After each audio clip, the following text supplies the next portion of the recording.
Hello and welcome to Talking Dogs on a Monday. Of course, we are talking all things Con Annie Kirby Memorial. We'll also touch upon, of course, the Shelbourne 600 and the wonderful final of the Select Stakes from Waterford on Saturday night. I'm, as always, joined by the exiled dub, Tommy Lyons, and today we're joined by an exiled Irishman, Joe Sheahan, fresh from his Dubai base. It's hard to tell. It must be air conditioned inside because he's got the button right to the top there. No sign of a tan, but we definitely did see him prancing around on the sand the other day, giving his previews for the Kirby. Did you tip many winners, Joe?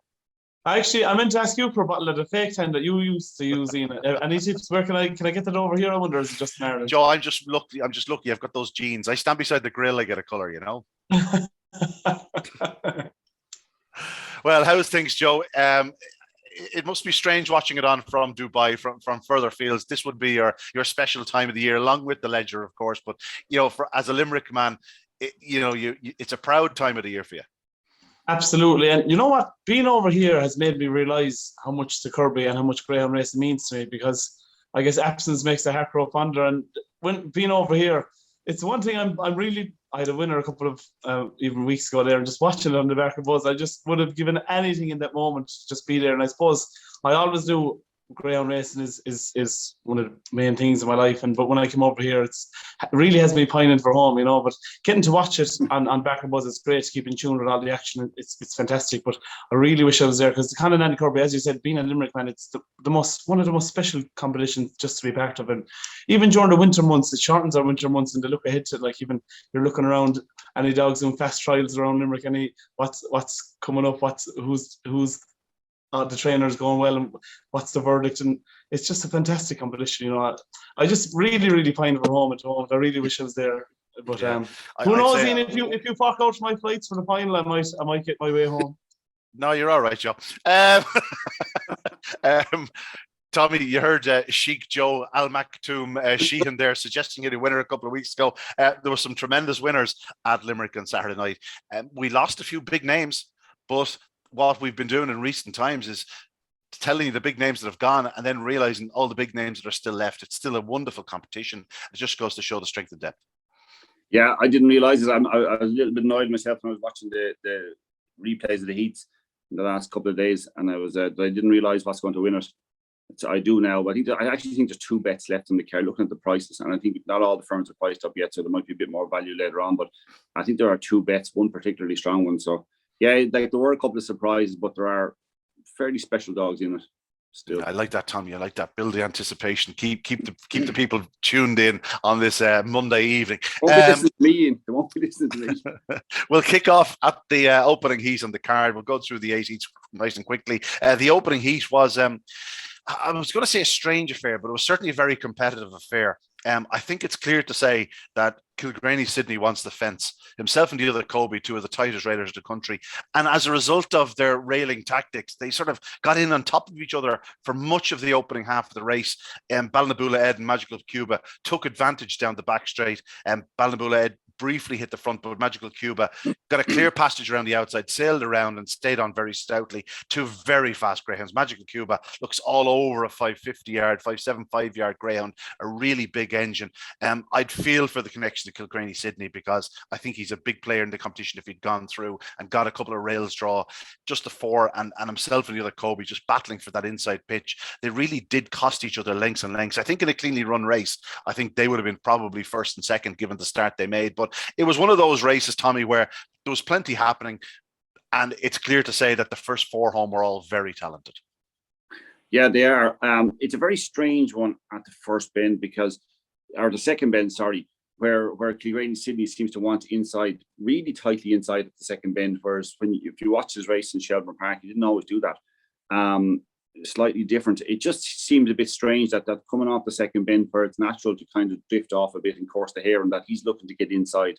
I think a lot of dogs came out of this with reputation enhanced somewhat. The winner is certainly, like I say, I'd say a 575, 600 dog in the making. Ballinabula Ed ran a cracker after missing it, and did get involved in a little bit of, shorter, maybe not shorter room. He again maybe I've written held up 3. You couldn't put it down as balked or hampered. It was just held up. But it was his own fault, probably. Yeah, probably coming back in on the running a racing line. Yeah. coming back in again. I still think he ran a cracking race now. I still would mark him up a good bit forward. And then you have the other Kobe and Kilgraney Sydney who had both broke very well and showed a lot of pace. Like it's a shame to see one of those go out because they are four pretty good dogs now, to be fair. I look at it, if I was to take one out for this, just thinking this competition, it would have to be the runner-up. I'm only talking about purely this competition. I think there's Magic Cube is a seriously good prospect for further in time. The other Kobe enhanced his reputation with the break. He showed that he was a little bit unlucky that a dog did want his line so much in the race. So which will rarely happen to the other Kobe, given the fact that he's such a tight railer himself.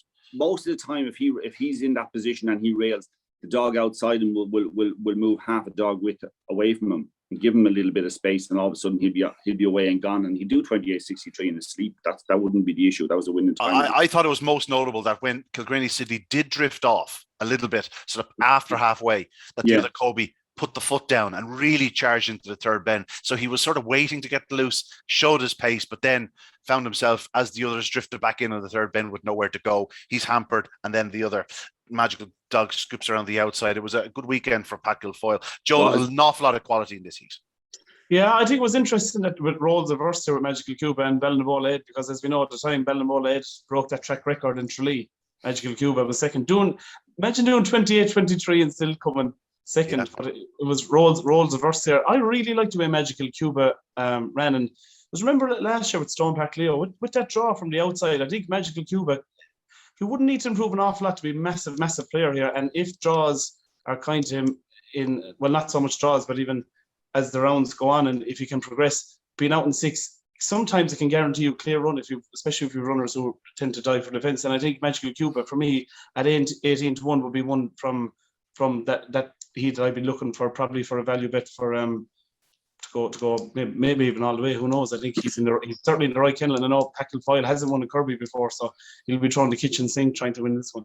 Yeah, the one thing I'll say about it was 4:20 to the corner. Kilgraney Sydney probably just doing the 4:20. That was the slowest of the 8 heats. So if Magical Cuba is to win it, he's going to have to find that length at least into the opening corner. Now, he's only had 4 starts. That was his first win. Do you know what I mean? He's a dog that's really coming forward, a son of Magical Bale. So like there should be some early speed in there. Very exciting prospect. But as I've said, the first 4 home, we're going to see lots of them this year. Do you know what I mean? That's that was certainly the deepest heat, I think, of the 8 in terms of, what they can do going forward. So a tremendous winner. Ballinamole Ed was, ran very well in second, and the other Kobe. I'd nearly not ignore the run because there was glimpses of real pace and promise in the defeat, but I think it's very rare he'll find himself finding that sort of traffic at the points in the race where he was held up, because he is such a tight railer. On to the second heat, gentlemen. Here, Karen Tuchel was the Shrewdies' choice for the evening. I was asked about him. I said, just be cautious. This isn't what you'd call a natural early pacer. He's not going to get to the front early too handily. And if he doesn't, he's big down the back, but he's not going to absolutely storm home. And exactly what happened, and Lenson on ice showed all the best early speed, got to the front 4:14 and built up a clear enough advantage. Karen Tuchel did close the gap to the third, stayed on a bit, but was never really getting to Lenson ice, goes down by 3 parts of a length. Ballymac Ben showed loads of pace in defeat, back in third spot, but another one that's going to have to find that yard or 2 early. I Am's a Magic, perhaps worth a little mention. He finished 4th, but he was a bit unlucky, a big strong runner, and was sort of crowded out of it at the opening corner. But good winner, Lenson on ice. Tommy, this dog improved considerably through the Juvenile Classic. We said last week he'd certainly improve for the run because he didn't get to the front. On this occasion he did. No question, he's a different Greyhound when he's on the bunny. Yeah, not the strongest of dogs over 5.25. Maybe he can strengthen up in time. It was actually I Am's a Magic, I think, who broke in front. He just had the best of the early pace. It was a funny one. Karen Tuchel was very brave at the first bend, in fairness. He drove up the inside of Am's a Magic, and really there wasn't much of a gap. And what it did actually then, it opened the gap for Ballymac Ben, who's going to be a difficult dog to win really good races with, because he is extremely wide down the back. But the way he tracked the first 2 bends, now I know he's behind the dogs and he gets a chance to see them, but he tracked inside 2 dogs at the bend and went for that from quite some way. Had spotted that gap, or maybe that's just his natural way of trying to cut the bend. So he is a wide seed, but maybe not on the first bend, which is kind of going to get him in trouble unless he finds a bit of early pace, because he's a seriously fast dog. Geez, you saw what Ballymac did last week. You saw what he did again this weekend. Like he's seriously fast. I'm not sure how they're going to get it out of him. He has to become more professional, is what I would say. He's only beaten a length and a half. Like, I'm sure Liam Dowling will find a campaign that will suit him in terms of distances and trips and tracks and whatnot. But yeah, there's no question that the engine is there. Oh yeah, it was coming home. It was coming home in 12:05, which is last year. I think the machine was coming home at around that clock. That's for around Limerick track. 12:05 is absolutely, that's airplane standard. That's phenomenal. But he's going to need to smarten up in the early stages. Is he the fastest, Joe, that you got coming home? Yeah, he's out of all the splits I've done, he's the fastest coming home. 12:05. I think the machine was doing about 11:95 on his best run home last year, something like that. So 12:05 is really like Explosive Boy, for example. This time last year, he was staying relatively well. He was coming home like 12:20, 12:25. So that's almost 3 lengths better than that. So that's phenomenal. But he's going to need to smarten up early doors, or otherwise he's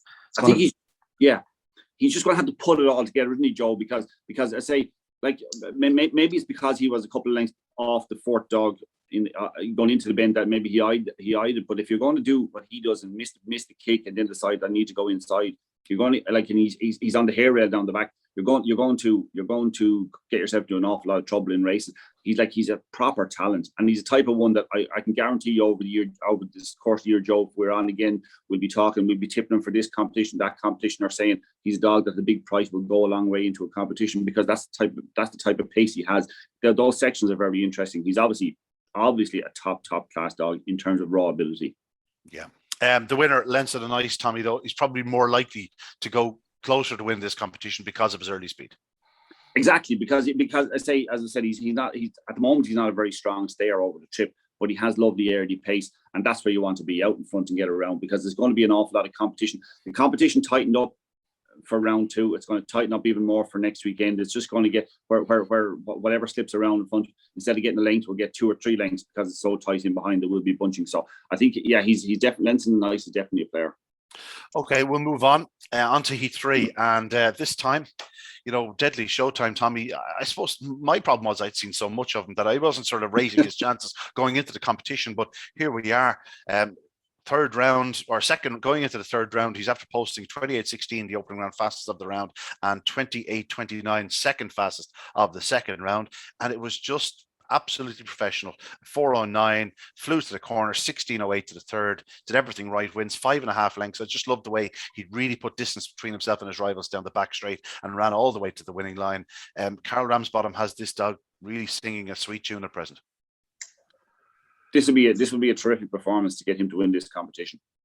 Like, I have to say now, I thought he was a certainty last week in the first round, based on his late season form of last year when he was up against experienced Greyhound. And I actually thought it was a great draw the other day as well. And he has that explosive early pace. Even though it's funny when he's breaking really quickly, he's not like 2 lengths clear to the line. I know the line is very quick, close to the traps and whatever, but like, he's not miles ahead. There are other dogs that are breaking well with him, but he has a lovely touch of early pace. He's just we talked about it last week. I mean, let's not harbour on it, because even though there has to be a little bit of a proviso or a caveat emptor kind of job when you're talking about somebody who's looking into maybe backing them or thinking the competition ahead, you have to kind of look back at what has happened in the past. But maybe he's matured. Maybe Carl's found the key to him, and maybe he's just a really, really serious dog now who's going to be professional like that. And that's kind of what we have to look at for the moment. We have to accept that his 2 runs in the first 2 rounds were brilliant, and there's no reason that his run next week won't be brilliant as well. It was a lovely performance. Melody's Vim was a little bit unlucky. Obviously, he wasn't right. I don't know if Andy was talking to the connections. He mustn't have been right. He went into the first bend and was probably going to turn a good second. And I thought at first he eased, and then the 3 dog, Ballymac Leon, ran the first bend very well. But actually, when you watch Melody Vim down the third bend, he's clearly not right. He's a nice prospect. I think I underrated him when he won a heat last week. I think I underrated him a little bit, Ian, I'll be honest about it. I came away thinking, you know what, when he's right, he's going to be a serious and good dog.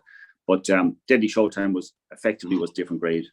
Yeah, different grade to them. Definitely, his early splits have to be the fastest as well. 4:04 wasn't it last week? 4:09. 4:04 is about as fast. Joe, as he does a 1:19 in the opening round. Now it's down as a 1:25 the other night. I find that hard to believe that he's 6 spots slower this week than last week. Yeah, 1:19 is Rocket very, stuff, very, I know, yeah, very quick. over the years in Limerick, very, very few dogs have come near 119 and 404. Yeah. And 404, 409, that's if you can keep that consistency, he's going to lead up. He's coming home in 12:20. You're not going to come from behind him doing 12:20. Yeah. If he can repeat those performances, he could do a clean sweep all the way, absolutely. And I think he's in the right kennel. You know, Carol Ramsbottom, his kennel is on fire in recent years, and it would be definitely a deserved success. I know his owner has provided so much contribution to the game as well, so definitely would be well deserved if he can go all the way. If he can keep repeating those performances, it's going to be very, very hard to see something coming from behind him anyway. Yeah, Ballymac-Leon in second spot. Like, he's beaten 5.5 lengths, but he's doing the sort of same time that would have won a couple of the heats. He's doing 28.67. You know, so it wasn't a bad run from him, but I have a feeling there's more to come from him in the future. I just, what I've seen of the Coulivanny pets, you know, and there's been some really good ones, Pastana especially, they do improve for racing. You know, and I have a feeling that this fella could be one of those, a project, shall we say, a future project. Moving on to Heat 4, where it was Tommy Too Many. Tommy, we didn't give him, well, I certainly didn't give him the credit in the opening round that he probably deserved. We were making the case that the 5-dog Nazareth in the opening round dived straight inwards. He got loads of room on the outside, just got the corner. This occasion, he did everything right, fast out of traps. Glengar Stoller really put it up to him around the opening 2 bends. He probably found himself a little bit squeezed off the second as Tommy Too Many drove it, but he really did drive it, went to the front, and thereafter, I suppose the two of them were keeping the same racing line around the 3rd and 4th bend, so Glengar Scholar can't really get at him, but never really looked like getting to him. A fine display by Tommy Too Many. And another son of Dorota's Woohoo. Just mentioned him last week from a very, very few litters. It's Derek Loughnane that trains this one. I think Derek has something to do with Dorota's Woohoo. You know, just a good start to his stud career, Dorota's Woohoo, but also a good start to Tommy Too Many's career. That's 6 wins now from 12. Nothing wrong with it. Yeah, absolutely. The Loughnane family have him at stud. I think Brian has him, and as you said, from a limited number of litters, that's a phenomenal run. And I really liked his Tommy Too Many. He started his career as an A5 grader and climbed the grades. And I think there's an awful lot to be said for a dog who learns from experience and keeps on moving on. And that experience is definitely telling. Like, and that run he had at Clonmel, he won over 550 and 29.66, I think it was. That was a phenomenal piece of form coming into Limerick, and perhaps come in under the radar because he's not with one of the bigger. And the problem is, like, certainly from my end of things, you know, if I haven't seen it in Shelbourne Park, you sort of tend to underrate them. That's just the way it is, and more so these times than ever, that, you know, the best dogs, they have to come to Shelbourne Park because of opportunities aren't really there elsewhere at times. But this fellow didn't have to come to Shelbourne Park. He's, as you said, got himself a level of experience, and he's producing the goods, Joe. And he starts and stays, which is the brilliant thing about him. He's coming home at around 12:24, 12:23. I think he was doing 4:19. 4:19 is decent move, and you'll be in contention at the first bend doing 4:19. He did 4:16 actually, so even a bit quicker. 4:16 round 2. Sorry, I was looking for round 1. He was doing 4:19. So again, he improved 3 spots, and he improved coming home another 3 or 4 spots. And I mean, he's starting, he's staying, he has experience. He's out in the wide. He's going to get some clear runs, perhaps more often than not. And I think he could be one to definitely reach the final and maybe run to place. Who knows? I mean, he's done everything right so far. He's been flawless so far. 28.43. I mean, that's good moving around Limerick. And he's going to get his draw. You know, he's a wide seed, so you know he's not going to be anywhere other than 6 probably going forward, unless he's a little bit unlucky. Tommy Too Many, a good winner. You know, a lot to like about him. He's out in 6 again the next night. Obviously, things are getting much tougher from here on in, but he's shown plenty of ability, and who's to say he can't keep going?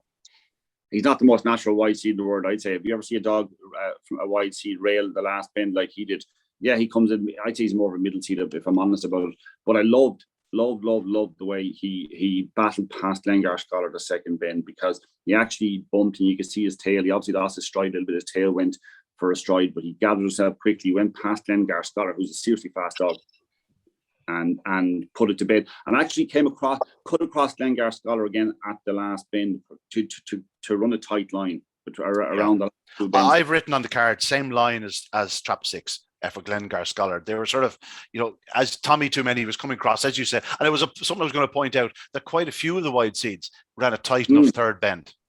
Yeah, and he ran a very, very tight first 2 bends. He actually, I would say that Glengar Scholar wanted out more than Tommy Too Many wanted out at the second bend, and maybe that's what was holding up Glengar Scholar. If Glengar Scholar was inclined to run the inside line the way Tommy Too Many did, he might have gone on down the back. He might have actually led down the back, but I think he was more intent in drifting off, just not a natural drift off. Not there was no kind of just because his dog outside ranking. He was just naturally going to move off a little bit, and I think that's what kind of cost him. If you swap them, what happens is Glengar Scholar probably goes out to the hair rail and Tommy Too Many slips away down the inside. And then they're nip and tuck it halfway, and it's a case of whoever just gets the first one. Tommy has a advantage then, I think, because Tommy Too Many runs the inside line, for a wide seat, he runs the inside line extremely well. I think he's more of a 3 or 4 dog, to be quite honest about it.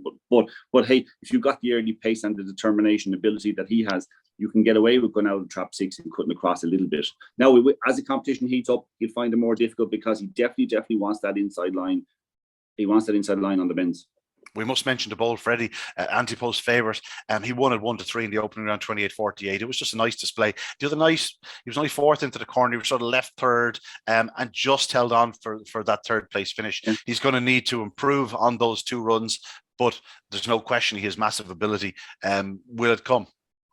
He just missed his break, I think. I think he was back about 3 or 4 lengths on his split last Saturday night as against the previous week. And I just think that just paid his chances. I mean, he's still qualified. He's still got there, still clocked 28.85 after having lost 3 or 4 lengths. Looking from this dog running in Tralee, I got very, very excited about him after his first 2 wins, his first 2 rounds of the Juvenile Classic. This dog has a massive, massive engine, and I wouldn't be surprised if he can get his act back together next week. Yeah, you're right. He did a 150. Like a 150 wouldn't lead A5 races. So, you know, you do it yourself after a couple of pints, I'd say. Before the couple of pints at night. 158. He's going to improve. He's going to improve, you'd imagine, for that. He doesn't have a bad draw in this next round. He'd probably break that bit better from the middle, Joe. Yeah, he looks, and he does kind of move out slightly a bit. So yeah, I think it's draw the next night. He's running from trap 3, and I think that should suit him. Tommy, when you're looking at the Bold Freddy, are you more likely to judge him on his Tralee form to date rather than his Limerick form, and hope that it comes that he finds that professionalism that he had shown in a couple of his starts around Tralee? I would assess him based on his form in Limerick because they are very different tracks.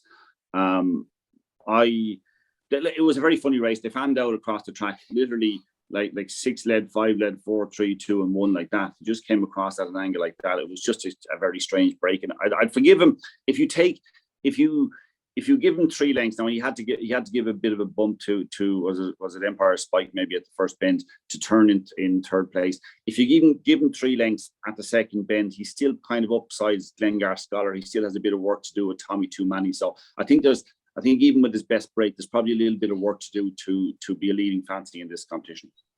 Yeah, he has 2 306s around Tralee. Like that's good running. I have a feeling there's a 128 in him there, and if he does a 128, he's going to be thereabouts in the corner in most of the heats. I wouldn't be discounting him just yet. Of course, he is traveling a long way, down from Tyrone every week, and young pup, and he's only having his 5th race. So I suppose we have to give him the benefit. And again, he's in trap 3 next week. I just wouldn't be surprised if we saw him break considerably better from the middle of the track. Toolmaker Wild was very unlucky not to qualify. He was absolutely storming home. Emer Spike was 3rd into the corner. I thought he hit the rail.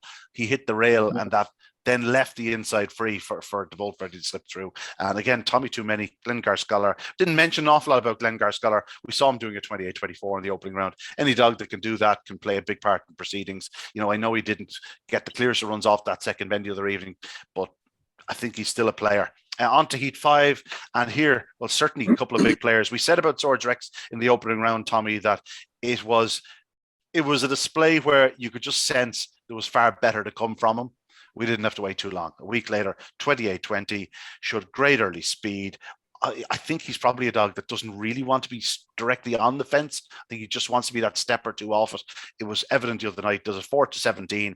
The 16:01 was most taking because it was faster than the 4:17, but nothing got close to the 16:01. He's obviously hammering down the back straight, and the fact that Druby's Edison is staying close enough to him down the back straight was evidence that he's also hammering down the back straight. But Swords Rex stayed on the best to win by 4.5 in 28-20. This was a brilliant performance, Tommy, by a dog who has that 28:01 around Clonmel. He's proven in the very best of company. He's a big player. Yeah, it was a terrific performance because I think I said in the report that I didn't think that they absolutely flashed from traps. I think the 6 dog might have actually just broke in front for a moment. But if you break level with the dog of Drew Edison's ability, you've got to do something special to accelerate past him and take the line. And that's what he did. That's what Swords Rex did. That was a huge performance, massive. And actually, it's not one of my two that I think is a bet to win the competition, although he certainly can. I loved it. I loved the performance. I actually liked the performance of Drew Edison. I don't think he lost an awful lot really in defeat. I know Swords Rex kind of pulled away a bit later. Yeah, when a dog is like that and he's after putting everything in down the back straight, and he's probably chasing the dog that probably did the fastest clock down the back straight in Swords Rex. He's after putting everything on the line to that point in the third bend. It's no surprise that he didn't hammer home or anything like it. But he'd be a different Greyhound if he got first run on Swords Rex. And if Swords Rex hadn't been in front of him at the first bend in a normal race where he leads, because he probably would have led most races, he's probably half a length quicker just because he's actually, the dog has come across in front of him and he's slightly easing, even though it's not, you don't see that on a camera. He's obviously slightly easing because the dog has come across him and he's still trying to find a bit of ground. So look, I'd upgrade Drew Edison. I don't think he lost an awful lot in defeat. He just met a young dog at the very top of its game. Our dog just maybe improving even Swords Rex. It was a beautiful performance. It was top class start to finish. Even though he didn't absolutely fly from traps, he showed this instant acceleration, which really impressed me. Joe, you're going to tell us the Swords Rex does a 12.19 off the front, having done a massive run down the back straight. The clock tells you it's very, very, very good. Yeah, absolutely. Improved 4 lengths in the space of a week, which is phenomenal. I think one of the most noteworthy points was that he came home in 12.34 the previous week and then 12.19 Saturday night. That's an improvement of 15 spots. And I think to win a Kirby, obviously you have to start, but Limerick is a tough track. You have to stay. You can get away with it in the likes maybe Tralee or Clonmel, but in Limerick you have to stay. And I think the fact that he is an all-rounder, he's ticking every box. He's starting, he's staying hit, and he has a perfect draw to definitely qualify for this. I think is probably my nap of the night come quarter-final night. But I think he's definitely an all-rounder. Ticks every box for me anyway. I think he couldn't fall to Swords Rex in any way, shape or form. Edison lose nothing in defeat. Yeah, absolutely. And he's in the right kennel. We obviously know Rob Gleeson has won this competition before. And I think Edison, as you said, he didn't do a whole lot wrong. I think his splits are fairly decent. He's coming home in 12.25. He had a 4.17 from round 1. He's a dog who can put it all together. He's probably just as good as any of them in the competition, really, to be fair. And we have to mention Emily's Jet back in third spot. This is another member of that very fast Rollers Wildcat, Droopy's elite litter. We saw 2 of his sisters running so well down at Newbridge in the unraced stake. For this dog to be beaten only 6 lengths in what was his third start, he's never really got a sight of the hair yet. He was 4th and 4th around the opening 2 bends in his 2 starts today. He's probably not blessed with early speed, but I'll tell you what he does have. He has massive pace down the back straight and he stays on really strongly. He's definitely one that Peter Cronin will look forward to racing throughout the year. Absolutely. It was coming home at 12.20 as well, so definitely stay strong and has a nice draw the next night in Trap 1. I think it's only his 3rd ever start, so I mean, open to any amount of improvement, really. I really like the performance from Emily's Jet, and I see it's 66-1. It's probably one definitely worth having, like maybe small 5 each way or something, just to see how much it can improve. And it's definitely in the right kennel as well. Peter Cronin knows how to. I'm not going to completely dismiss his claims, but I think I'll leave the 66-1 go. If he's going to be there's about probably, what are we talking, 24 dogs left. Probably about 18 of them will lead him around the corner. That's a concern. But Tommy, there's no question he has an engine. It was just a bit of greenness. He went by Glengar Jenny down the back, showed lovely pace, and there was just a little bit of greenness with the way he attacked the 3rd and 4th bends. And I think that's just a bit of experience. That's all.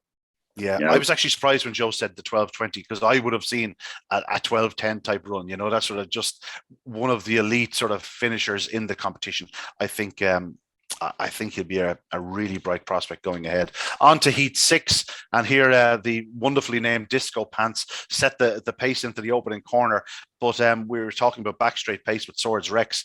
I think Ballymore Border probably just chins him in terms of the pace between 2 to 3. It was very taking on the eye, Tommy. We should go to Joe here. I think if you have the sectionals, Joe, because it was impressive. Did it read well? Yeah, Ballymore Borders, 28.35, 4.20 to the corner, 16.11. 16.11 is series moving to the 3rd bend and came home in 12.24. Again, another clean performance, ticks all the boxes, started and stayed around the 12.20 mark, will be staying very, very strong, and 4.20 to the corner couldn't fault it. 28-35 overall. I think very, very nice performance indeed. Wow. Okay. Yeah, that is big down the back straight. He's a dog, Tommy. I saw in Dublin. He won the Dublin Cup. He won it by a head in 28-11. I was only talking to Damien Lonigan last week about it. I said I haven't seen that run from him since, and I was getting a bit disappointed with him. And then all of a sudden he pops back up and does what he does the other night. He probably does lack a yard early. Like, there's no question about it. But my God, if he's level with anything off the second bend, he's a big player. Yeah, I was watching his Dublin Cup final where it was the cameraman who lacked the length early in that Dublin Cup final. But anyway, have a look at it if you get a chance. Yeah, he probably does. Even though his sections are okay, he probably just lacks that time. But God, he was impressive down the back, going past disco pants and halfway and just kicking on really strongly. All the sections and the time, everything about it stacks up as being a good performance. But as we've said, there are going to be a good few dogs in front of him, as I say, as the competition goes on. There are going to be a good few dogs in front of him, but he's going to have to improve again. He's not, even though he's done 28-35, he's not on my radar as one of the winners of it. But I still see him, because he's in the right place. Owen McKenna has him. He's going to develop into a really good dog, a dog that might compete in the big competitions as the year goes on. Yeah, 550 yards probably be the making of him. Disco Pants was seconds. The fact that Disco Pants is a 1750 around Tralee on his card, and he does 28.69 in the opening round for Ballymore Border to leave him standing like he did, it's sort of evidence of the run. Scooby Prince was third, the National Puppy Stake winner. We've used this phrase twice already now, Tommy. It's just not happened for him this year. It hasn't quite trained on as such. There's still glimpses, but I'd like to see him doing it right soon. I felt there was a lot more encouragement from that run from the previous run, and I tell you why. I think if you watch it going into the escape as well, there's much more determination there. He's like a dog who's just getting it, his appetite for racing back a little bit. I was more encouraged certainly by that run than I was the previous week, to be honest about it. I watched it quite closely a couple of times yesterday and this morning again before we came on here, and I was definitely a little bit more encouraged. Yes, there's quite a big step to go to be competitive in this competition, but it's not all about one competition. This is a brilliant competition, and only one dog can win it. And at this stage, you say Scooby Prince is unlikely to be that dog, but I definitely think there was more encouragement, and we will see him back to his best over the coming months. That's what I felt from the other night. I still think he's a long way to go to recapture that form of the National Puppy Stake. I mean, he was in phenomenal form that time, and he's still a bit off it. But I think if he's definitely in the right kennel to recapture that form. A week is a long time in greyhound racing, as they say, Joe, and I wouldn't be surprised if he took a flyer the next night and produced a much better run. He's going to have to, or he's in trouble. I don't see him as a player in this competition, but I was definitely more encouraged, and I think we will get there. It won't come in a week. It won't. It just won't. I don't know. I don't think you can. I don't think you can write off a greyhound that is with the one we've seen in the National Puppy Stake. I mean, he showed phenomenal form there. It's, as you said, a week is a long time. He's in one of the top hands in the country. I think Scooby Prince could, although he doesn't jump out like a sore thumb from last week's performance. I definitely think you just never know. I'd write him off at your peril. Yeah, I know. It's just the fact that he's had those 4 or 5 runs this year and has yet to win and has really showed the sparkle yet. I suppose we're just waiting for it to appear. Like, I was a huge fan last year. I thought he was going to really kick on this year. Just hasn't quite happened. But as you say, he's in the right hands. The ability's there. Just don't be surprised. But Joe obviously doesn't watch this very often because I write him off for fun. Moving on to Heat 7 before Tommy gets himself in trouble. Crypto Punk was having just his second career start. Another son of Dorota's woohoo. If I told you that a quarter of the Heat winners in the Kirby second round would be Dorota's woohoos, you'd have laughed at me. But this was a nice display. 4:19, 16:09. He's probably not coming home all that well, Joe. 28.61, probably one of the slowest winners from the third bend home. But there was an awful lot to like about the way he won. Graham Holland and Simon Taylor, they have a bit of history. They won a derby with New Win Taylor. This fellow showed loads of early boot, plenty of pace to that third bend, and a very likeable display from a young greyhound who was having just his second career start. Fernandez was second. He broke much better the other night than he has been doing. slipped up the inside of Kildare off the second bend. Kildare, in only his second start, showed good early speed again, missed the kick, but showed good early speed, but then drifted off the second, allowed Fernandez up his inside. But those were the other two qualifiers. Hoodoo Brown got all sorts of traffic in the corner, disappointed. Oakfront Cadet, never really a player either. And Savannah Hero was always fourth. Just a lot to like about CryptoPunk, Joe. I think he's a very, very interesting prospect. He's so lightly raced. And as you mentioned, you touched on it a while ago, didn't stay that strong. But in the first round, I have him coming home at 12:31. He finished quite well. But on Saturday night when he won, he did 16:09 to the third bend, really, really moving fast, and then came home in 12:52. So actually went back about a length and a half maybe on his coming home. If he could repeat that 12:31 coming home, along with his early pace that he's been shown, I think he's a very, very interesting one. At 22-1, like he's very, very interesting one, very lightly raced, could be absolutely anything. And I think that performance the other night was. I just don't quite get why he had such a clear run. How come he only came home in 12:52? Because he's definitely a lot better than that. Did he exert himself so much to the third bend that it takes from your latter stage of the race? I don't know, but if he puts it all together, there's a 28:30 run in this fella. I would say anyway. Yeah, 16:09 is good running, Tommy. To the eye, I didn't know if he was doing it or not, but it was a hell of a run. As Joe said, he did fade home, but it was only his second start, and he's probably exerting himself more than he has done in the past. Just a nice dog going forward. Yeah, it's funny. He's June. Fernandez is February. Fernandez has more experience, and yet I thought CryptoPunk looked more professional. I thought there was a lot of greenness in the way Fernandez ran the last day. He actually was going to turn the close second, and he was kind of looking. You kind of get the impression he was thinking about where he was going to first bend. Now, I'm talking about the runner-up. He was looking at where he was going to first bend, and because of that, he let Kildare up inside him. What's happened to Fernandez in recent or in previous starts is he generally missed the kick and has a sighter of his rivals, whereas the other night he's probably going up clear second and going, there's dogs in behind me here. I wonder what they're going to do. As you said, it could be just a case of something new from a little bit of inexperience. Yeah, even though he has more races than the winner, I think he looked inexperienced. I thought he kind of didn't know what to do when he was, and it wasn't. I don't think it was anything to do with what's behind him. I think he's looking at CryptoPunk thinking, how am I going to get by here? I'm not in the position I want to be. He actually wanted to be inside. I know he gets wider later on, but he wanted to be kind of a bit more inside, like a team of what we're talking about today. An awful lot of them, even the wider seeds, want to run the inside line around the opening bends.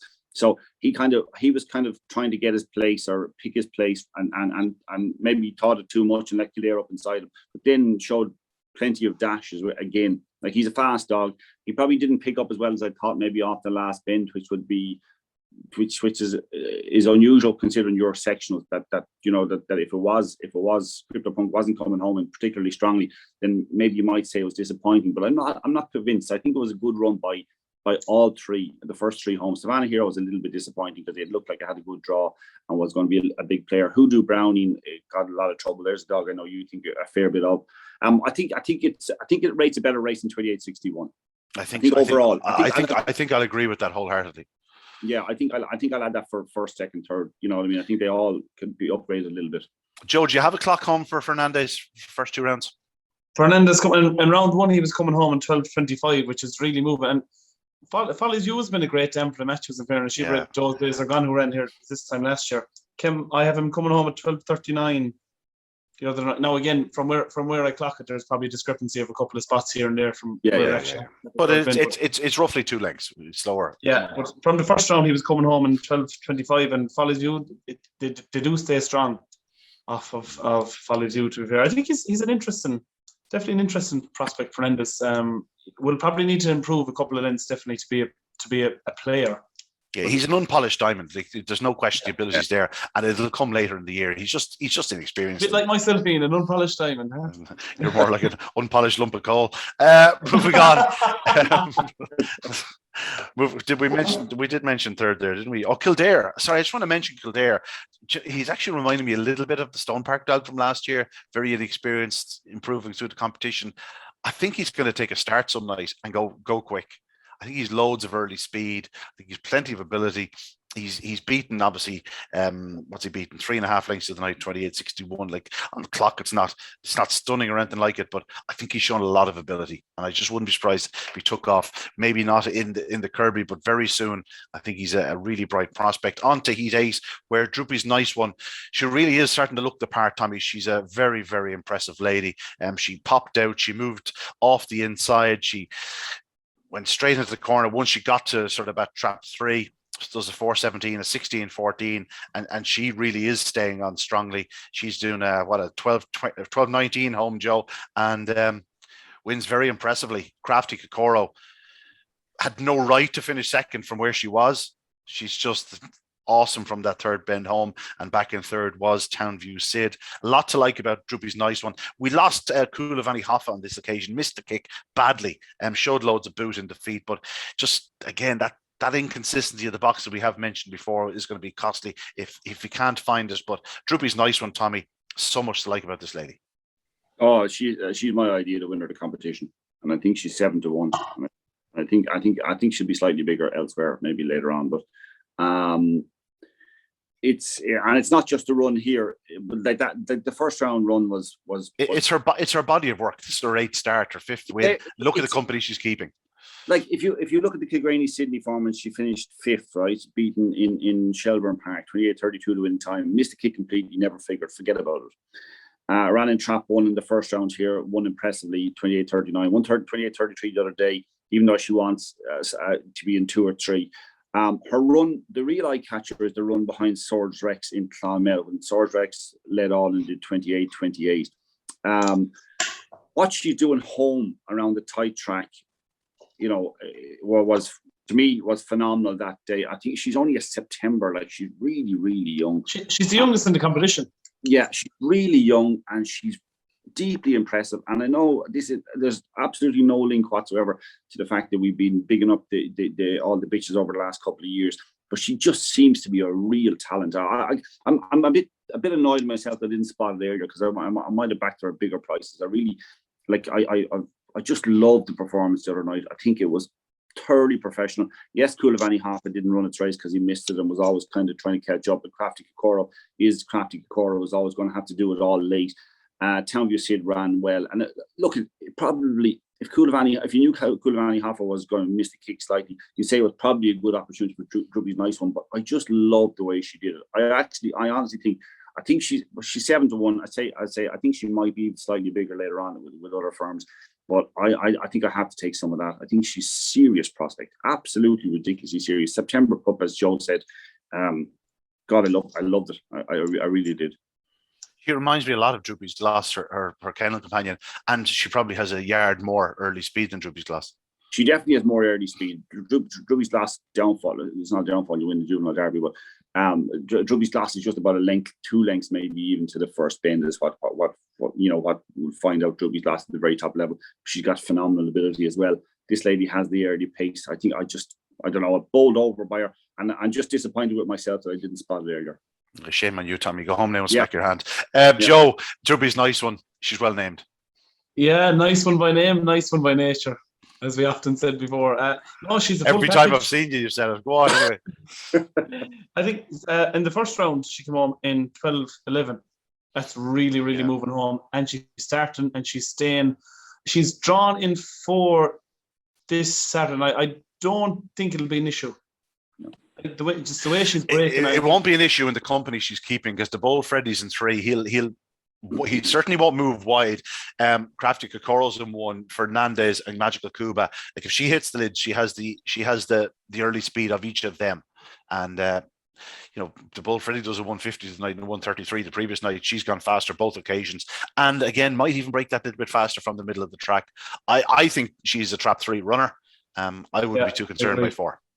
I agree. I think she's a middle runner myself. And how much would you love to see Murtlahy have a Kirby winner? I think that his kennel is going really, really great at the moment, and it's fantastic to see all the brigade travelling down from Kilkenny. And I think, she's the full package. Only September 20. We're all, do you know what? We're always guilty of sort of saying, isn't it great to see Murtlahy's dogs are great and they're running well and all that. If you actually look at his record of the last 2 years, I think he's the He's second. He's second in the trainer standings the last 2-3 years. You know, he's producing big race winners all the time now. His dogs are so professional; they just know their job when they get the track. And when he has a good one like this, not too many opportunities slipping by.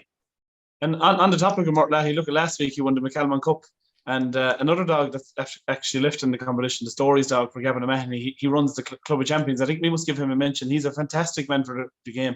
Runs so many syndicates. Has hundreds of people gone into the game, and fantastic to see them win the McCalmont Cup last week with Zoom.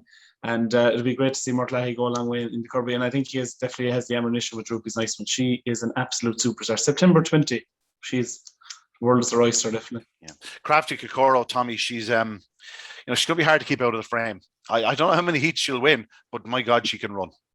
Oh yeah, she can. And look, you can always say that maybe things open up a little bit, when dogs drift off late and they're tiring and all that sort of stuff. And she's at her best at the close of races. But she, like as you said, she'd no right to qualify really. And she tracks so well and shows so much ability. Like she's just, you could see her going all the way to the final, and then it's kind of looking to see will something happen that maybe gaps will open for her at the right time. But I say like a lot of them, and I am dismissive, Joe. I do apologize, but I don't think she's going to win. I don't think she's going to win it, but I could see her going to the final, all right. Yeah, she's the next night. It's only when you look back at her sort of form, you realize she really does want the fence. Even the other night from Trap 3, she's straight inwards around the bottom two bends. She is absolutely pinned to the rail. She's just a hugely fast lady, and when she doesn't have to concern herself about getting to the fence, she's always going to be dangerous. It's a good test of her next week too. Now that next heat, but we'll talk about them in a minute.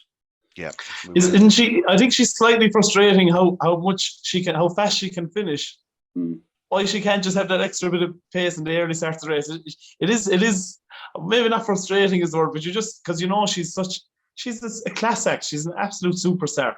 And if you just had that bit touch more in the early stages, it would play to her strengths a lot more. Came home in 12:06 the night she won in 28:64, and that is really, really nice moving. And she's has a touch of the machine about her. She's so exciting how well she finishes, and she's the kind of one that makes it race exciting when she's going to be coming with such a strong run. But yeah, it's going to be very interesting on the fence in the red jacket how she will fare out.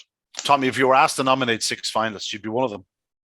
She probably would, Ian, and particularly that she got a good draw, even though it's a very tough test next week. Even though she got a good draw, she might be one of them, all right. Like she is looking, as you said, she's looking for that inside rail the whole way, every step of the way. She looks to stay inside dogs. She's actually seems to be getting more dependent on it than she was. Yeah, and and in fairness, the other night she got cut off, and she probably as you say, she probably wasn't entitled to finish, but she just picks up so well. 12:06 is phenomenal. She's obviously keeping a bit of it from early on, but 12:06 home is ridiculous. Yeah, Townview Sid, Tommy. I suppose he sort of just goes to highlight what a run it was by Crafty Kokoro, because he's second. Do you know what I mean? He was such an eye catcher in the opening round. Again, runs very well here. But for her to pick him up is a fair testament to her ability. Yeah, he didn't get the clearest of runs now. Like he got a bump at the first bend, second bend, maybe first around the first 2 bends anyway, and had to obviously course a wide track the whole way. He's a fast dog. We talked about the Folly Few and Tom's Delight and whatever last week. They're really, really good. They're just slightly below, winning this competition at the moment, or this type of competition at the moment, but they're not very far away, and you could see them developing the litter. So I think they're an exciting litter. I say he ran very well. Now he wasn't in the league of the winner or the second. Well, he was in the league of second. He wasn't in the league of the winner, and none of them were on this occasion. But still a nice performance. That's it. 8 heats done. We'll briefly run through the 4 heats because we have a little bit more to touch upon. The opening heat: Crafty Kokoro, Ballymacleon, The Bold Freddy, Drubby's Nice One, Fernandez, Magical Cuba. As you said, Tommy, it's getting tight now. No room for error. It doesn't matter what dog you are. There's no room for error. That's a cracking heat. I dare say the way you're talking, you're going to go with Drubby's Nice One. If she hits the lid, she's going to be hard to beat again.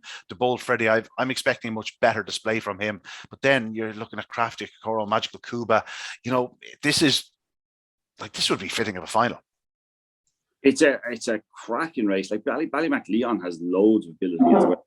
This is loads of ability. Magical Cuba was impressive the other night. Crafty Kokoro has her draw, and the Bold Freddy. Yeah, I'm like, you're never going to get an easy quarter final heat. So you have to come up against something.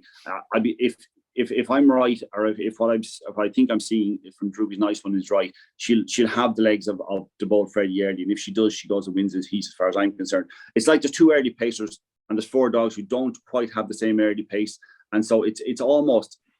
No, she was in 3 and the Bold Freddie was. And when one of those early pacers is capable of doing a 12:20 or faster home, you're not picking her up. If you swap 3 and 4 in that heat, you say she was an odds-on chance. I would say she's an odds-on chance. Sorry, and an absolute certainty. The fact that the Bold Freddie has ability, can do a bit early as well. Kind of just gives a small bit of doubt. It gives her no room for error because she's moving from trap 1, even though she wants it to move middle early. Even though she's moving trap 1 to trap 4, there is a little bit of a question mark. As far as I'm concerned, she's a superstar in the making. So I'm with her all day, to be honest. That's two for Droopy's nice one. I'd be fancying her too. Joe, what about you? Yeah, I would fancy her. The Bold Freddie is no slouch, so even early doors he's no slouch. And if he pings it and does the 4:16, 4:17, then that could slightly change things. But you probably prefer her to be on the inside in. But still, I would say that she's most likely to lead. I think Magical Cuba, I would say, is a certainty to qualify. And looking forward to see Crafty Kokora late doors to see how fast she's finishing. But as Ian, you hit the nail on the head for once. It has the making. If you look at that race, you'd say that's worthy of being a Kirby final. To be fair. Thanks. I love that for once. I love that for once at the end there, Joe. Gentlemen, thanks very much. This isn't my first rodeo, Joseph. Moving on to. Sorry, Ian, just before I finish up, and I would say, and Joe is right about the Bold Freddie has early pace and all that. But if you have any doubts about it, go back and have a look at the run behind Sword Rex in Clonmel, and you'll say, well, if she turns second, she'll still win. Yeah, no, I tend to agree with you. On to Heat 2. For the first time in a while, the other Kobe's not on the fence. That's a concern for Crypto Punk. Those two could easily clash. Droopy's Edison has a great draw in Trap 3 because he definitely has the legs of 4, and with 1 and 2 not probably, but certainly capable of clashing. The other Droopy's Edison could get a lovely run up the middle of the track. Ballymore borders fast. Kildare, as we've said, is due a big run, and Tommy Too Many. Well, I'm not going to dismiss him this week. He's capable of a fast start as well. He's a big player. But for me, Droopy's Edison, I think he'll be close enough to the even money mark here. Either or. Joe. Yeah, no, it is wide open to a sense. It's hard to say. A lot depends on CryptoPunk because at his age, having so little races, how much can he improve? How much can he find? I would say certainty to qualify for me. I think Tommy Too Many. I think he'll get the run on the outside. Can't right off Ballymore border, but yeah, I would probably say if I had to pick a likely winner, Droopy's Edison. I think that was a great run even in the first round, 28-27. Repeated that, would see him go definitely. I would say probably win. But CryptoPunk, I think a lot depends on him. How much can he improve? It was a very good run last week. If it can improve even late doors, I think CryptoPunk could be a big player in the seat. Yeah, while he has the draw in 1, he really doesn't have the draw with 2, where he is the other Kobe. Like, he's dead for the fence. I mean, he's nearly too far off the fence in 1. Like, never mind in 2. Tommy, what way do you see it? Tommy Too Many has a chance on the outside, no question about it. Yeah, but I fear for him with Kildare on his inside, because I think if Kildare finds a trap, if he traps, I think he has the early speed of Tommy Too Many. God, I'd be surprised if he did. No, to be honest about it. Maybe he does. Maybe he does. I'd be surprised. I think Tommy Too Many, like I was like you, we kind of underestimated him last week. It was a big performance. It was a bigger performance again on Saturday night. There's potential that Droopy's Edison would have to really accelerate into the bend. I know what you're saying about 2, the other Kobe's dead right, and CryptoPunk, they could clash and maybe it will leave. But that has to happen very, very quickly for Droopy's Edison to take advantage of it. If it happens 25 yards after the trap, maybe Droopy's Edison won't be in front of it and he might get caught up in the whole thing. Because if something goes in, then something's going to come out. It's just going to have to happen when they bump. Well, what I've seen of the other Kobe, it will happen immediately. Like, he's not a straight out and then edge in. Like, he's just straight in. No. Yeah, well, it's still, even though you say it's a good draw, to me it's a precarious draw for Droopy's Edison, even though I think he's a seriously fast dog, and I don't think he lost an awful lot in defeat last week. I don't think it's a perfect makeup.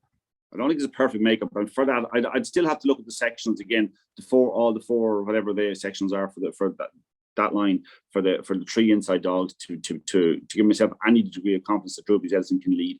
I'm not absolutely certain he can. So even though it's not a race, I'd probably have a bet in. I think I'd take a chance on Tommy Too Many. And this is and this also depends. This is kind of weird to think this way, but this also probably depends on a little bit of trouble inside, because we've talked about how he runs the first two bends. It's not exactly ideal for a wide seed. Now, but if there were dogs in his inside, are we talking about him still cutting straight across them, or would he just stay with that little bit wider? Yes, but not. I think he's not going to run a perfect line. I think he's going to be. I think it's going to be in his head or in his natural instinct to kind of to cut across it, regardless of what's inside him. Yeah, Joe, go ahead. Sorry. He had to show bravery the last day behind to lead Glengar Scholar. I mean, Glengar Scholar was coming out a little bit, but he was going in tight. So what's your winner? If I had to pick it at the moment, I'd probably take a chance on Tommy Tumaney, but I have doubts about them all now, to be honest about it. I think it could be a messy contest. Joe? Tommy touched it there to go through the sectionals from the inside runners. So CryptoPunk last week at 4:19 to the opening corner, the other Kobe. Round 1 had 4:16, last week 4:28. Then Droopy's Edison, round 1, 4:17 and 4:24.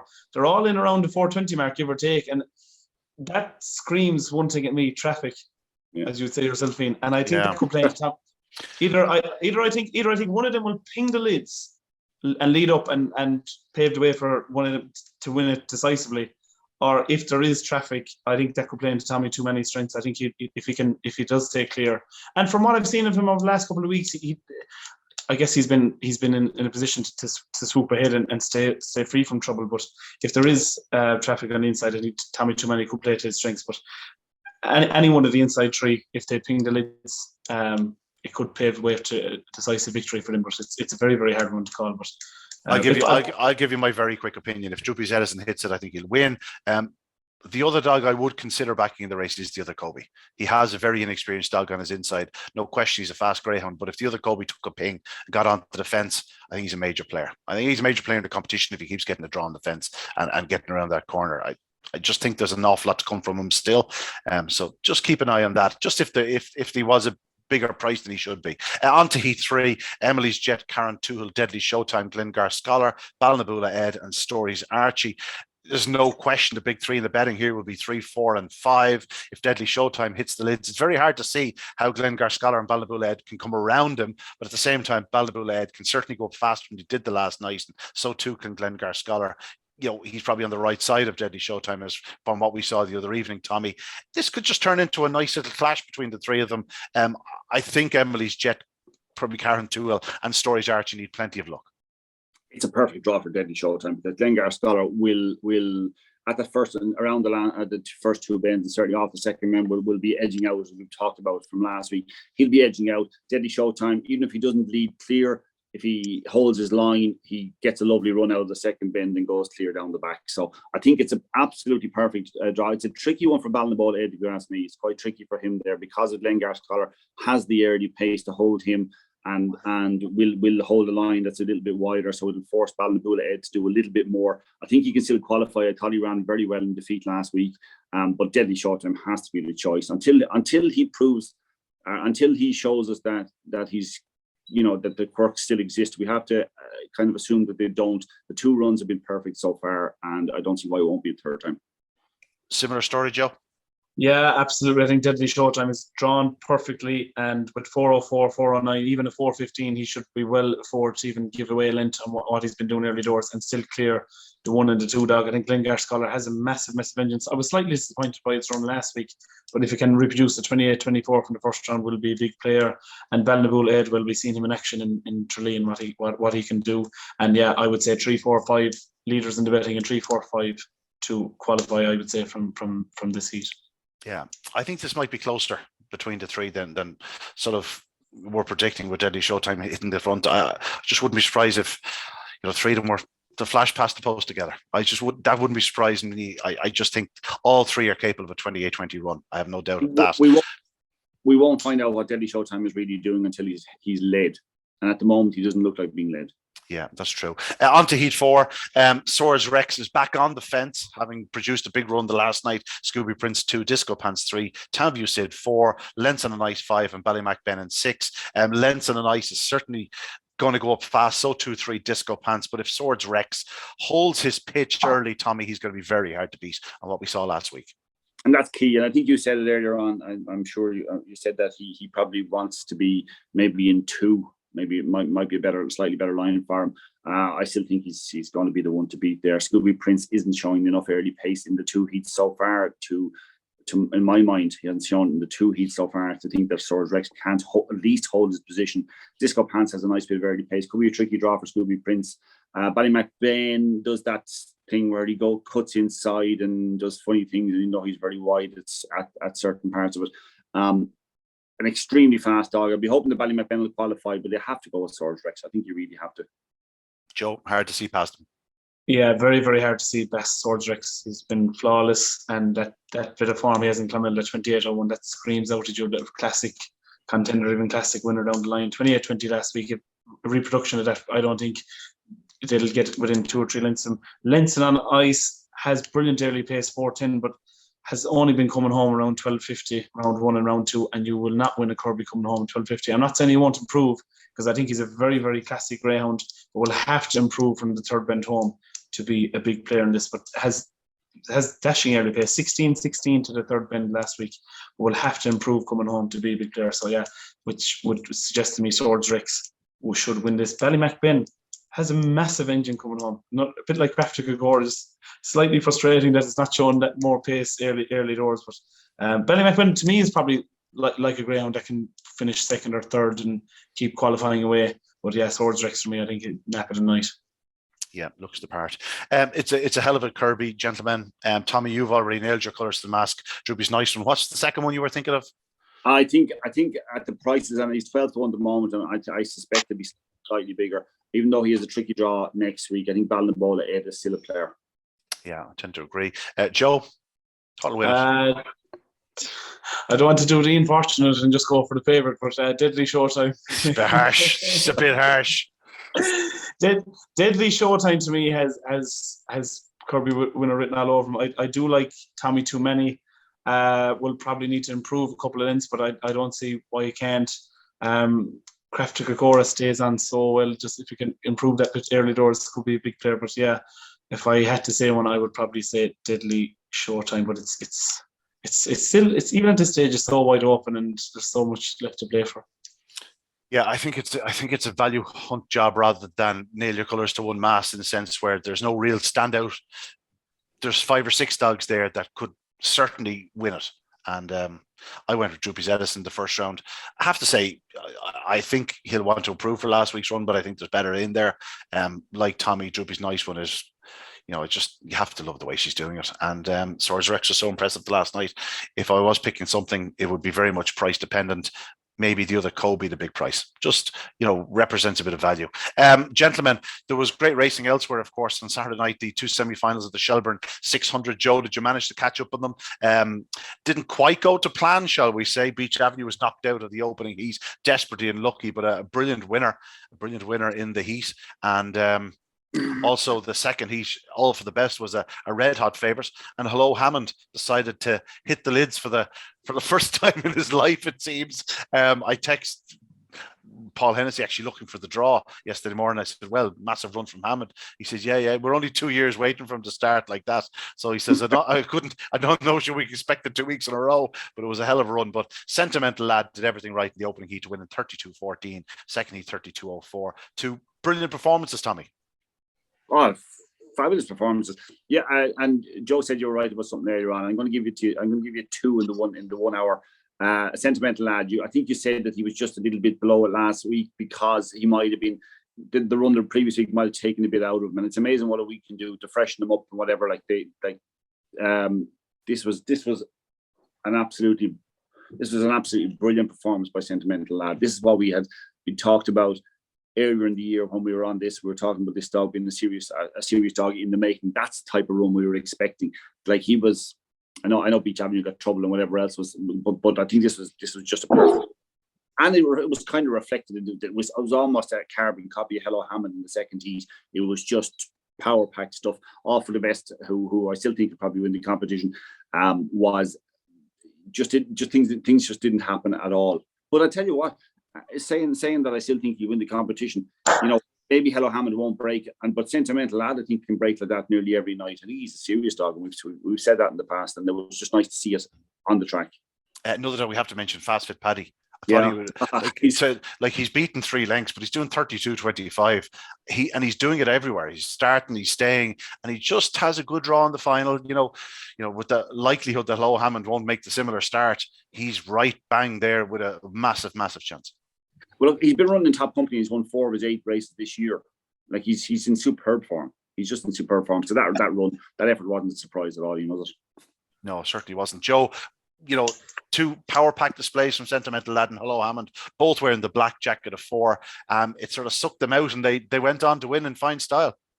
Yeah, absolutely. And I love 600-yard racing around Shelbourne because you have the late finishes. How many good finishes have we had to this competition over the years? To win the semi-final of an Open 600 by 7 lengths would just go to show you about Sentimental Lad. And unfortunately for Beach Avenue, wouldn't have been so good to see him in another Open 600 final. Desperately unlucky. Like he's nearly too well away. He's right there on the heels, sort of disputing second spot, a line of 3, and he's sent sideways. Like he loses lengths and momentum and everything, then finds himself in a pocket. He's absolutely storming home. And only that Kilkenny Santi, the dog he's trying to pick up, is very strong himself. He probably would have got there in another night, but just sadly lost out by a neck. Similarly, Penley Lane Shiva, I thought, ran a big race in 4th in the second heat. She's a little bit unlucky not to qualify, but a great final to look forward to at Shelbourne Park on Saturday night. Just if you are having a bet on that, folks, just remember it's now 3 weeks running over 600 yards. I wouldn't be backing the dogs that, now, in fairness to them, there's not too many that need to get out in the bunny, and no, they're all really strong, powerful running greyhounds. So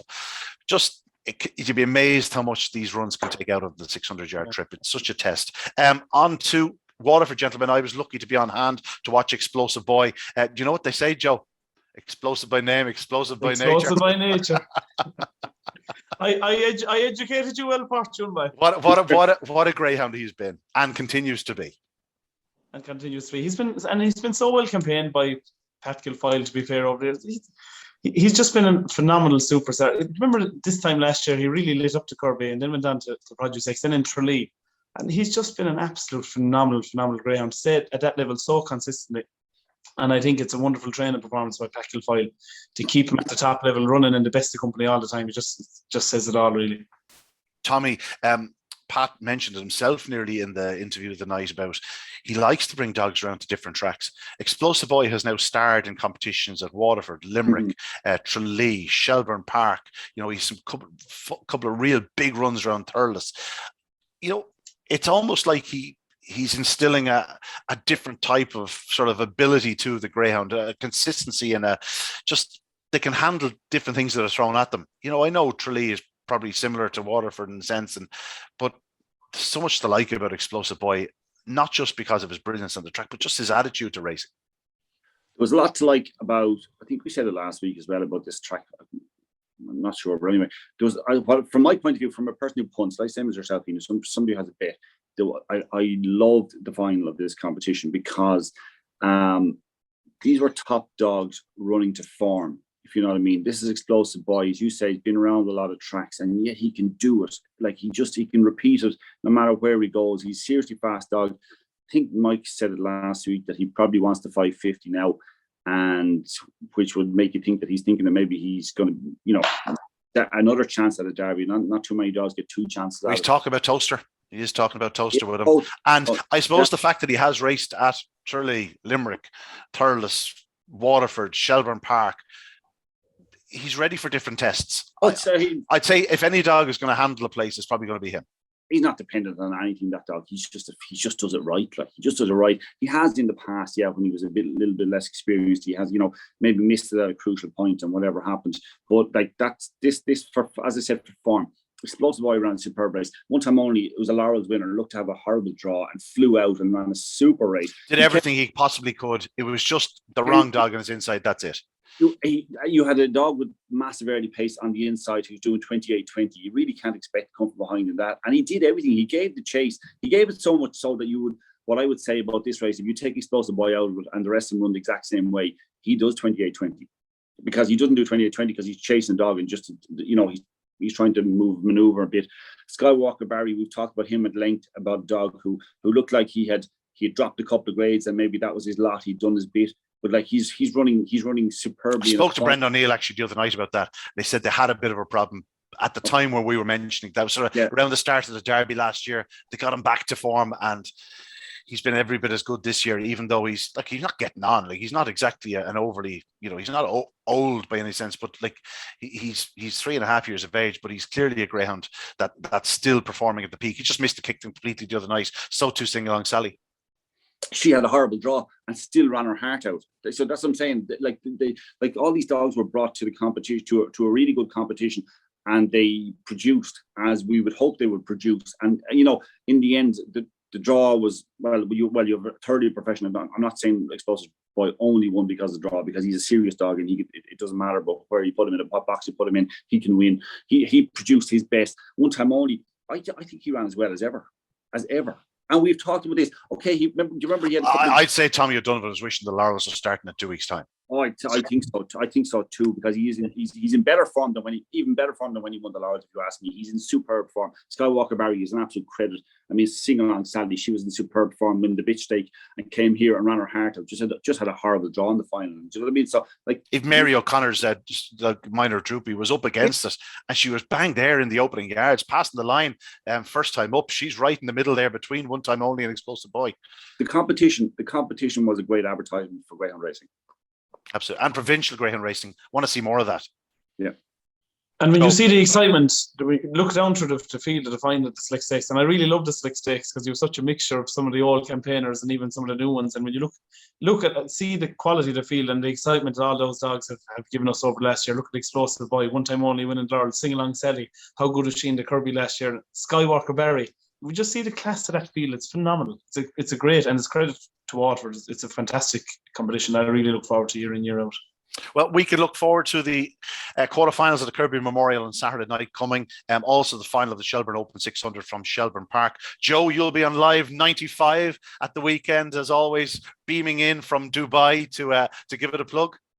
Yeah, I'll be on 95 FM on Saturday mornings and also on Sunday with a recap of the quarterfinals. I'm really, really looking forward. It's great to. Do you put on your posh accent for that? I've had to refine my accent over Dubai because my first couple of weeks here, no one could understand me. It's good to see you switch back for us. Tommy, you'll be hitting the road with myself. We're doing it live on April 19th, the road show. With a few drinks on board. You're a bit more like Fun Bobby. You come out of your shell a bit. We'll be getting fireworks that night, will we? We'll try.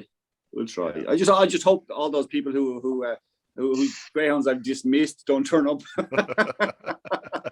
Don't worry, like a chicken wire in front of us. So it's thrown, bottles are thrown, just going to hit the wire, Anyway, that's it, folks.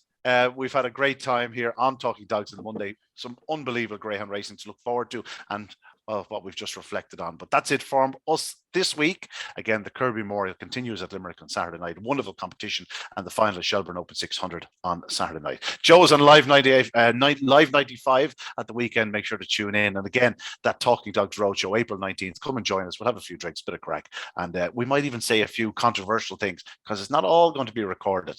And as I said, it'll be a great night. I leave a few points behind the bar for you guys. Don't worry. We'll hold you to that, Joe. We'll hold you to that. But that's it from us. Huh? And we puck fathers and all those sort of things. Oh, beg your pardon. I meant to mention, Joe, you're not around for that. There's a puck father and a kick father during racing on Saturday night. Yeah, actually, we must give a mention to all the GA clubs left because there's €20,000 of a prize fund for the GA clubs left in this year's Con Annie Kirby. If you didn't know already, so each GA club has a greyhound running for them, and there will be €20,000 given out. So it's a fantastic. Askeaton, is that yours? Askeaton, Ballystein ladies. Are they gone? Are they gone? We have Ballymac Ben left. So we had a finalist last year with Agent Stanley. We even wrote a song about him at the time. So this year it's the Askeaton, Ballystein, Kilcohan ladies Gaelic Football Club. That's where I'm from. So we have Ballymac Ben left. So hopefully that staying power can see him get through to all the way to the final. But yeah, it's a phenomenal competition, and it's great to see the GA clubs and the participation from the GA clubs year in, year out is tremendous in Limerick. And it's there's a lot of crossovers between the GA community and the greyhound community. It's a real family community feeling, and it's great to see that happen at Limerick Greyhound Stadium. So we're looking forward to seeing all the GA clubs and welcoming them then on Saturday night as well. Good stuff, Joe. Tommy, Joe, thanks very much indeed. I heard that Joe's guitar has been deported from Dubai for safety concerns. But that's it from us. Here we go. No, good I luck. have it here. Don't play us out. Don't play us out. Good luck. We'll see you next week. God bless.